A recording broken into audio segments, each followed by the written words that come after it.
व्यक्ति नहीं है इस देश में, इस सदन में, सदन के बाहर, उस सदन में जो ये कहे कि उसने किसी जानने वाले को ना खोया हो। मैं दावे के साथ कहता हूं, मैं लाखों लोगों की ओर से बोल रहा हूं जो यहां बोलना चाहते हैं। अब मेरी बात सुनिए। आज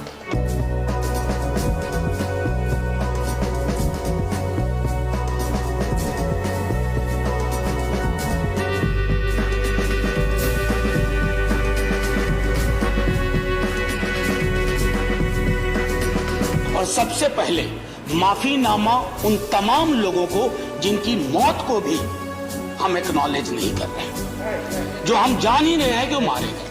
तो ये माफीनामा सर सिर्फ मेरा नहीं है। मैं इसलिए ये बात कह रहा हूं कि मई के महीने में मैंने 6 आर्टिकल लिखे। संसद चल नहीं रही थी, कहां अपनी शिकायत ले जाते, किससे कहते।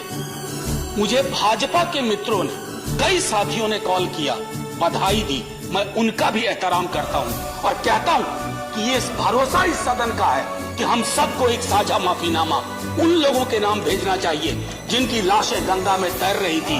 किसी 2 सत्र के बीच में सर 50 लोगों की ऑबिचुअरी आज तक कभी नहीं हुई संसदीय इतिहास में। राजीव सातव की उम्र थी जाने की इस दुनिया से। रघुनाथ महापात्रा जब मिलते थे गले लगाते थे, बोलते थे जय जगन्नाथ। अचानक में वो नहीं। ये पीड़ा व्यक्तिगत है, आंकड़ा मैं नहीं कहना चाहता हूं, मेरा आंकड़ा, तुम्हारा आंकड़ा, अपनी पीड़ा में आंकड़ा ढूंढिए।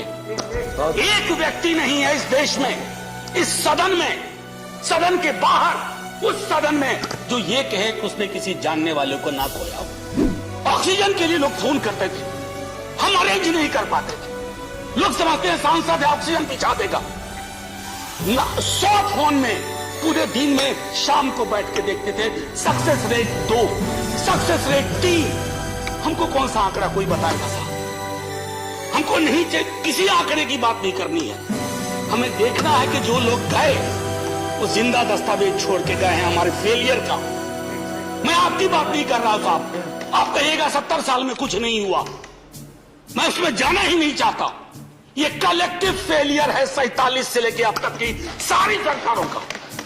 क्या बना दिया हमने? मुझे पता नहीं था कि अस्पताल और ऑक्सीजन का क्या रिश्ता होता है सर। ईमानदारी से कहता हूं, मैं मेडिकल बैकग्राउंड से नहीं आता हूं। सुबह से लोगों को दिखता था ऑक्सीजन, ऑक्सीजन, रेमडेसिविर। मैं तो दवाइयों के नाम तक शुरू में सर प्रोनाउंसिएशन चेक किए कि कैसे उच्चारण करूंगा। ये हालत। और तब हम आंकड़ों की बात कर रहे हैं, तब हम ये बात कर रहे हैं थैंक यू फलाना साहब, चिलाना साहब।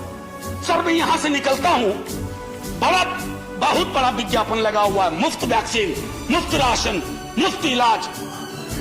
सर 1 मिनट, मैंने किसी नहीं, please I don't want my time. मैं किसी दल की ओर से आज नहीं बोल रहा हूं। मैं दावे के साथ कहता हूं, मैं लाखों लोगों की ओर से बोल रहा हूं जो यहां बोलना चाहते हैं।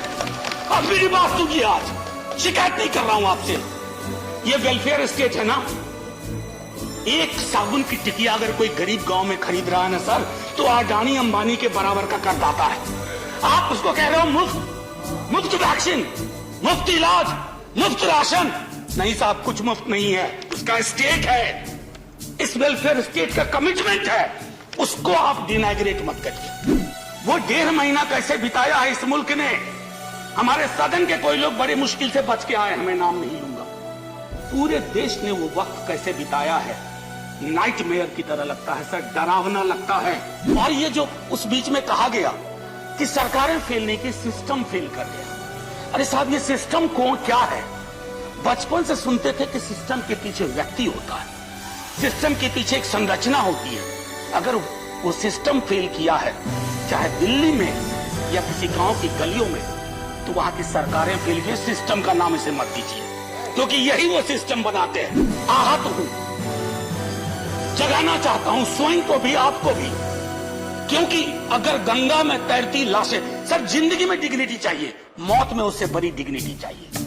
हमने अनडिग्निफाइड डेथ को विटनेस किया है, और अगर हमने इसको दुरुस्त नहीं किया सर, आने वाली